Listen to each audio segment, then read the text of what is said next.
कवन कियरिया में दवन मड़ुआ कवन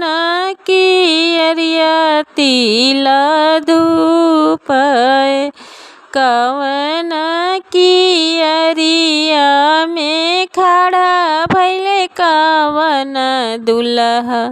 छने छने बदले ले रूप छने छने बदले ले रूप पहिला कियरिया में दवन मड़ुआ दूसरे कियरिया तिला धूप दूसरे कियरिया तिला धूप तीसरे कियरिया में खड़ा भइले कवन दुल्हा तीसरे कियरिया में खड़ा भइले कवन दुल्हा छने छने बदले ले रूप छने छने बदले ले रूप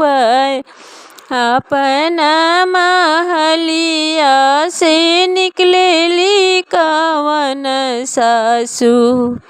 अपना महलिया से निकलेली कवन सासु सासु पूछेली एक बात सासु पूछेली एक बात किया तू